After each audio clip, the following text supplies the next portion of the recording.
Hello students, कल हमने accounts में कुछ बेसिक समझा था कि अकाउंटिंग क्यों कर रहे हैं। हमने पढ़ा कि हमें क्या जानना है कि हमारा प्रॉफिट एंड लॉस कितना है। मतलब अकाउंटिंग में हम बिजनेस ट्रांजैक्शंस को रिकॉर्ड करते हैं ताकि हम अपने रिजल्ट को जान सकें। ठीक है, हम अकाउंटिंग इसलिए कर रहे हैं बिकॉज मुझे अपना प्रॉफिट एंड लॉस जानना है, मुझे अपनी फाइनेंशियल पोजीशन जाननी है। जिसको नहीं समझ में आया था एक बार फिर से सुन लो। फाइनेंशियल पोजीशन, फाइनेंशियल यानी कि पैसे की पोजीशन। अभी मैं देखूं तो आप कहाँ स्टैंड कर रहे हो, कितने घर हैं, कितने बंगला गाड़ी हैं। अब फाइनेंशियल पोजीशन में सिर्फ यही तो नहीं देखा जाएगा ना कितना है, हम ये भी तो कंपेयर करेंगे कितना देना है। तो आपकी एसेट्स और लायबिलिटी दोनों मिलके आपकी क्या बनती है, फाइनेंशियल पोजीशंस। तो ये चीज हमें कौन बताता है, अकाउंटिंग बताता है। तो कल हमने स्टार्ट किया था कि अकाउंटिंग एक प्रोसेस है। हम अकाउंटिंग की डेफिनेशन को क्लियर करते हैं। आपकी बुक में एक डेफिनेशन है और डेफिनेशन आपको एज इट इज लर्न करनी है। Accounting is the art of recording, classifying, summarising. ये वाली डेफिनेशन आप लर्न करेंगे और उसी डेफिनेशन को आज मैं आपको समझा रही हूँ। और इसके साथ साथ हमारी अकाउंटिंग प्रोसेस भी हो जाएगी। आपकी बुक में एक टॉपिक है अकाउंटिंग प्रोसेस, हम वो भी साथ साथ कवर करेंगे। तो मैंने कल आपको क्या बोला था, ध्यान से समझेंगे। Accounting is a process. Process में मैंने सबसे पहले क्या कहा था आपको, आइडेंटिफाइंग। फिर मैंने आपको क्या कहा, मेजरिंग। फिर मैंने आपको क्या कहा, रिकॉर्डिंग।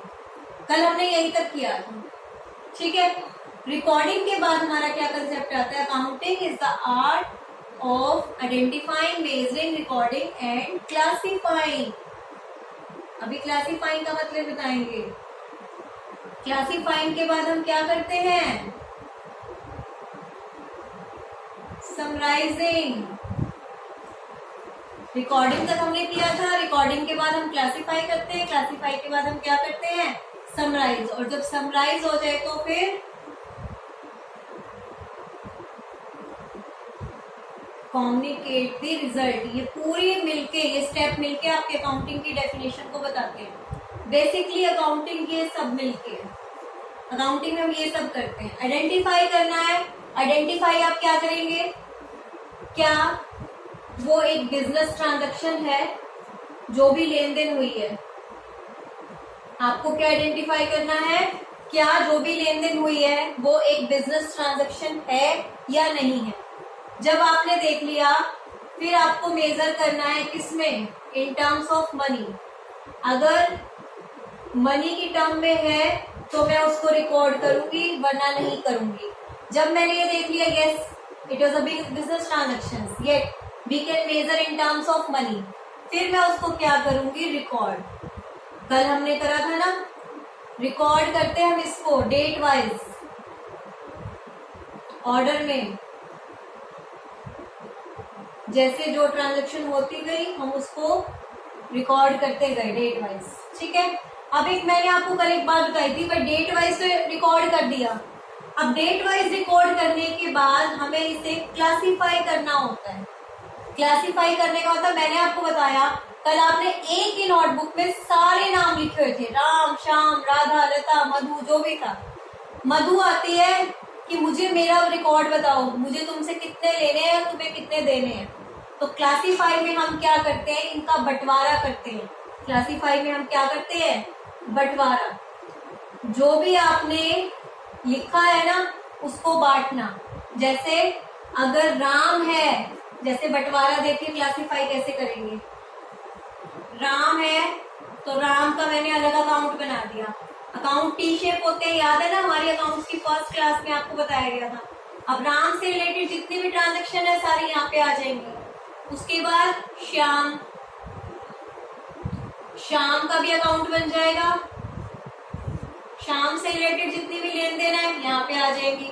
फॉर्मेट क्या होता है हमारा, यहाँ पे होता है पर्टिकुलर, यहाँ होता है अमाउंट रुपीज में, सेम पर्टिकुलर अमाउंट रुपीज में। दैट मीन्स जो भी ट्रांजैक्शन हुई है वो यहाँ लिखेंगे और यहाँ पे पैसा लिखा जाएगा। उसने कुछ खरीदा है, कुछ बेचा है, कुछ खर्चा हुआ या जो भी, मानो कोई रेंट है तो रेंट का भी अलग अकाउंट बनेगा, ताकि मुझे बाद में पता चले एट द एंड कि मैंने कितना रेंट दिया। मीन्स आपकी जो भी बिजनेस ट्रांजेक्शन हुई है ना, हर एक पर्टिकुलर पर्सन, हर एक पर्टिकुलर एक्सपेंस, हर एक पर्टिकुलर इनकम, मतलब जो भी एंट्री हुई है वट एवर। कैश का भी अलग से अकाउंट बनता है, कैश अकाउंट, कितना कैश आया कितना कैश गया, इसको कहते हैं क्लासिफाई करना, इसको क्या कहते हैं, क्लासिफाई। और जो ये अलग अलग अकाउंट बनते हैं ना, इसको बोलते हैं लेजर, इसको क्या बोलते हैं, लेजर। और जहां पे हम रिकॉर्ड करते हैं इनको बोलते हैं जर्नल एंट्रीज, क्या बोलते हैं, जर्नल एंट्रीज। ध्यान रखिए, जब सबसे पहले ट्रांजेक्शन्स को रिकॉर्ड करते हैं वो हमारी होती है जर्नल एंट्रीज। जो ट्रांजेक्शन्स को रिकॉर्ड करते हैं उसको क्या कहते हैं, जर्नल एंट्रीज। और जो क्लासिफाई करते हैं उसको अलग अलग बांटते हैं, मीन्स हर पर्सन का अलग अलग अकाउंट बनता है, उसको हम क्या कहते हैं, लेजर। उसको क्या नाम दिया जाता है, लेजर, लेजर बुक बोला जाता है।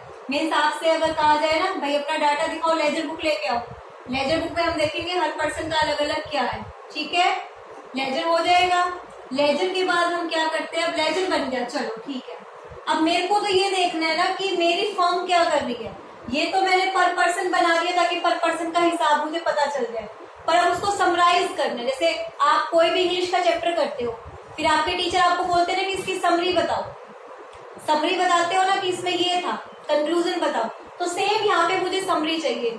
सबके अकाउंट बन गए, पर मुझे ये चाहिए एक अकाउंट बनेगा, यहाँ पे समरी इस तरह की होती है आपकी, ये एक अकाउंट बन गया। आपको मैं ये चीज बाद में बताती हूँ, पहले इससे पहले एक चीज हो रहा है, ट्रायल बैलेंस। मतलब समरी हम कैसे लिखेंगे, ध्यान दीजिए, दो चीजें होती हैं, डेबिट और एक क्रेडिट। और यहाँ पे होता है पर्टिकुलर, ये हम समरी बना रहे हैं और इसको नाम देते हैं ट्रायल बैलेंस। समरी को हम क्या नाम देते हैं, ट्रायल बैलेंस। समरी को हम क्या नाम देते हैं, पहले जर्नल बनेगा, ये प्रोसेस है, लाइन वाइज होगा, आगे पीछे नहीं हो सकता। पहले जर्नल एंट्री होगी, फिर लेजर, लेजर का मतलब हर अकाउंट का बंटवारा। समरी का मतलब ट्रायल बैलेंस बनेगा, क्या बनेगा, ट्रायल बैलेंस बनेगा। ट्रायल बैलेंस में क्या होता है, मानो राम, जितने भी आपने अकाउंट बनाए हैं, श्याम, रेंट, सैलरी, ठीक है, अगर इनका अमाउंट डेबिट है तो डेबिट, क्रेडिट है तो क्रेडिट। ये वाला आगे वाला पोर्शन डेबिट कहलाता है, इधर वाला क्रेडिट। यहाँ बैलेंस है तो डेबिट, यहाँ बैलेंस है तो क्रेडिट। अब क्या डेबिट होगा क्या क्रेडिट होगा, या आने वाले टाइम में समझेंगे, आगे वाले चैप्टर्स में। बिकॉज हमारे अकाउंटिंग के 3 रूल्स होते हैं, वो रूल हमें बताते हैं कि किसको डेबिट करना है और किसको क्रेडिट करना है। अभी आप सिर्फ इतना समझ लीजिए कि एक चीज डेबिट होती है और एक चीज क्रेडिट, मतलब कुछ चीजें डेबिट कुछ चीजें क्रेडिट होती हैं। अभी सिर्फ आप अभी थोड़ा बहुत समझना चाहते हैं तो मैं आपको 2-3 बातें बताती हूँ क्या क्या डेबिट होता है। एक तो जो मेरे एक्सपेंसेस हैं वो डेबिट होंगे, जितने भी खर्चे हैं, मेरी एसेट्स जितनी भी वो डेबिट होंगी। Expenses debit, assets debit. मेरी कोई भी इनकम है वो क्रेडिट होगी, मेरी कोई भी लाइबिलिटी है वो क्रेडिट होगी। तो बेसिकली इस तरह से हमारे कुछ रूल्स होते हैं कि क्या चीजें, अभी तो थ्योरी है, जब ये क्वेश्चंस तक पहुंचेंगे तब तक तो आपकी चीजें बहुत क्लियर हो गई होंगी कि क्या डेबिट करना है क्या क्रेडिट करना है। बस अभी आपको सिर्फ एक प्रोसेस समझनी है कि अकाउंटिंग में होता क्या है। पहले हम ट्रांजेक्शन्स को पहचानते हैं, फिर देखते हैं कि मनी की टर्म में है या नहीं है, फिर उसकी जर्नल एंट्री की जाती है, फिर हम उसका बंटवारा करते हैं। बंटवारा करने के बाद एक समरी बनाई जाती है, भाई कितना डेबिट है कितना क्रेडिट है, कितना देना है कितना आना है, सब देखा जाता है, किस किस को कितना देना है कितना आएगा, ये सारी चीजें इसमें होती हैं। और डेबिट क्रेडिट का टोटल हमेशा मैच करता है, बिकॉज हमारा accounting system double entry system पे बेस करता है। मतलब कोई भी एंट्री होगी तो उसके 2 इम्पैक्ट होंगे। जैसे मैंने कोई गुड्स खरीदे, परचेज करे गुड्स, तो परचेज एक रूल होता है debit what comes in. Debit जो आया क्या है, गुड्स, गुड्स का आना यानी कि परचेज, तो परचेज हो गया डेबिट। यहाँ पे मैं परचेज लिख के मानो 50,000 की गुड्स खरीदे, डेबिट। अब परचेज तो होगी डेबिट, गुड्स खरीदे, पर गया क्या, कैश, तो यहाँ पे कैश लिख के क्रेडिट में सेम 50,000 रुपए आ जाएंगे। यानी कि 50,000 से डेबिट और 50,000 से क्रेडिट। क्योंकि डबल एंट्री सिस्टम पे बेस्ड है तो कोई भी जर्नल एंट्री होगी तो वो दो अकाउंट को इफेक्ट करेगी, याद रखना। कोई भी जर्नल एंट्री होगी दो को इफेक्ट करेगी, एक डेबिट को एक क्रेडिट को, दोनों का अमाउंट सेम होगा। इसलिए ट्रायल बैलेंस का मैच होना जरूरी है। अब जब आपका ट्रायल बैलेंस बन गया, समरी बन गई, उसके बाद इसको थोड़ा सा ना एनालाइज किया जाता है। एनालाइज करने के लिए हम बनाते हैं profit and loss account and balance sheet. क्या बनाया जाता है इसी में, बाद में अगर आप देखें, यहाँ पे लिख देती हूँ थोड़ा सा। इसके बाद ट्रायल बैलेंस के बाद, क्योंकि हम समराइज कर रहे हैं ना, तो समराइज में अभी तो आपने सिर्फ बैलेंस का समराइज करा है। ट्रायल बैलेंस का मतलब आपने बैलेंसेस को समराइज करा है, जो जितने भी अकाउंट बने थे ना, आपने इन बैलेंसेस को समराइज कर दिया। अब इस समरी से भी तो रिजल्ट निकालना है। अब इससे भी तो मैं देखूंगी लेन देन कितना खर्चा हुआ, कितनी इनकम हुई। उसके लिए बनेगा पहले, इसके बाद प्रॉफिट एंड लॉस अकाउंट। क्या बनेगा, trading and profit and loss account. इसमें हम क्या करेंगे, अपना प्रॉफिट और लॉस निकालेंगे। मीन्स इस अकाउंट में सिर्फ और सिर्फ हमारे खर्चे और हमारी इनकम, लेन देन, कितना परचेज किया, कितना सेल्स किया, गुड्स से रिलेटेड सारा इसमें आएगा। फिर हम दोनों को कंपेयर करेंगे, भाई पैसा गया ज्यादा या आया ज्यादा। आया ज्यादा है तो प्रॉफिट, गया ज्यादा है तो loss.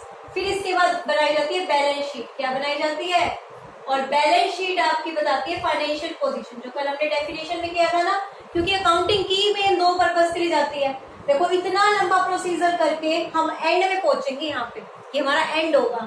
Profit and loss account profit बताएगा, बैलेंस शीट में आएंगे सारी एसेट्स और लाइबिलिटी। एसेट्स और लाइबिलिटी हम कभी प्रॉफिट एंड लॉस में नहीं लिखते, आपको पता है एसेट्स और लाइबिलिटी क्या होती है, वो सारी किस में जाएंगी, बैलेंस शीट में।